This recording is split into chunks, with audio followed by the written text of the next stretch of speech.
पहुंच जाता है। जिसने जैसा ख्वाब देखा है, जिसने जैसा सपना देखा है, जब वो अपने सपने को हासिल कर लेता है, यानी अपने टारगेट को अचीवमेंट कर लेता है, तो देखो किस तरीके से लिखता है कि बनाया है मैंने ये घर धीरे धीरे, खुले मेरे ख्वाबों के पर धीरे धीरे, यानी मेरा जो सपना था वो धीरे धीरे साकार हुआ है। किसी को गिराया ना खुद को उछाला, मैंने कभी किसी के साथ धोखा नहीं दिया, ना ही अपने आप हम कूदन लगे कि अरे हम तो तुर्रम खां हैं, ठीक है ना। आदि नहीं बनने लगा अपने आप जो अपनी खुद की बड़ाई करता है वो मियाँ मिट्ठू कहलाता है। जब तुम्हारी बड़ाई दूसरे करें तब आदमी की कीमत मालूम पड़ती कि यार वाकई वो बहुत अच्छा आदमी है ना। अपने मन से तुम बोलोगे अरे मैं तो ये हूँ, मैं वो हूँ, ये हो, ऐसा कुछ नहीं है। जब दूसरे बोलेंगे तब आपकी बढ़ाई मानी जाएगी। तो बनाया है मैंने घर धीरे धीरे, खुले मेरे ख्वाबों के पर धीरे धीरे, किसी को गिराया ना खुद को उछाला, कटा जिंदगी का सफर धीरे धीरे। देखो कितनी अच्छी बात लिखी है इसमें। जहां आप पहुंचे छलांगे लांग कर, जो अपने आप को नहीं बोलते अरे मैं तो कूद गया हूँ, एकदम शॉर्टकट इस्तेमाल करते हैं आदमी, तो शॉर्टकट इस्तेमाल करते हैं वो सक्सेस नहीं होते।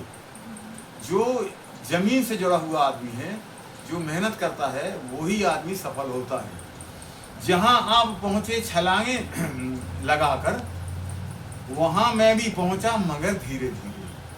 तुम तो कूद के पहुंच गए शॉर्टकट मार के इधर उधर के, लेकिन मैं उसी जगह में पहुंचा हूं, लेकिन धीरे धीरे। धीरे धीरे का मतलब आस्ते आस्ते मेहनत की है हमने, सफलता हासिल की है, शॉर्टकट का इस्तेमाल नहीं किया, किसी को हमने गिराया नहीं है, किसी के साथ धोखा नहीं किया, और मैं अपने दम पे अपनी मेहनत के बल पे उस मुकाम पर पहुंचा हुआ। पहाड़ों की कोई चुनौती नहीं थी, पहाड़ों की कोई चुनौती नहीं थी, उठाता गया यूं ही सर धीरे धीरे, गिरा ये कहीं तो अकेले में रोया। अभी आप यहाँ पे सुनो कितनी बड़ी चीज उसने लिखी है कि पहाड़ों की कोई चुनौती नहीं थी। पहाड़ तो चढ़ तो रहा था, यानी अपनी मुसीबत हासिल करने के बाद अपनी मंजिल के पास पहुंचने की कोशिश तो कर रहा था। पहाड़ तो है यानी मुसीबतें हैं, पहाड़ का मतलब क्या होता है, मुसीबत है। पहाड़ों में कोई चुनौती नहीं थी, उठाता गया यूं ही सर धीरे धीरे, यानी कि उन पहाड़ों को, उन कठिनाइयों को धीरे धीरे करके मैंने पार किया है। इसका मतलब ये है उठाता गया ही यूं ही सर धीरे धीरे, गिरा मैं कहीं तो अकेले में रोया। जब आदमी अपनी मंजिल पे नहीं पहुंच पाता, अपने जो उसने अपने ख्वाब देखे हैं, कभी कभी वो ख्वाब टूटते हुए दिखते हैं और वो मायूस होके अपने आप को अकेलापन महसूस करने के बाद में रोता है, हे विधाता तूने मेरे साथ क्या किया, मुझे जाना कहीं और था, तुमने मुझे कहाँ इस मुसीबत में डाल दिया। तो अकेला ही रो रहा, वो किसी को बोल नहीं रहा।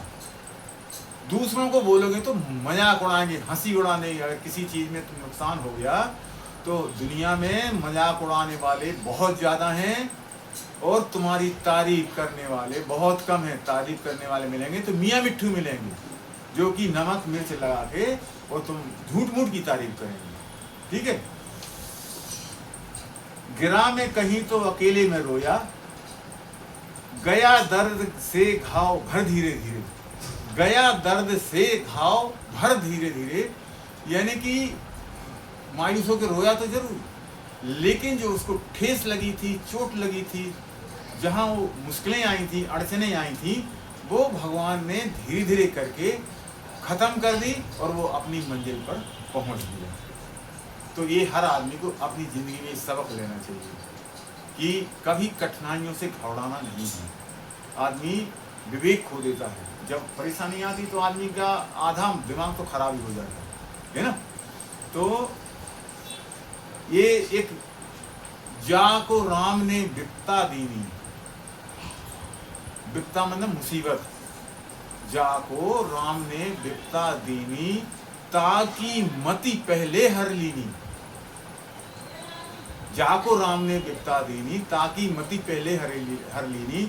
भगवान जब किसी को कष्ट या परेशानी देता है तो विवेक को नष्ट कर देता है, बुद्धि को नष्ट कर देता है। तो हमारा आज के लिए आप लोगों की यही सीख है कि अपनी जिंदगी में डरना नहीं है, घबराना नहीं है, और मुसीबतों को पार करके अपनी मंजिल तक पहुंचना है। ठीक है, ओके बेटे, बाय।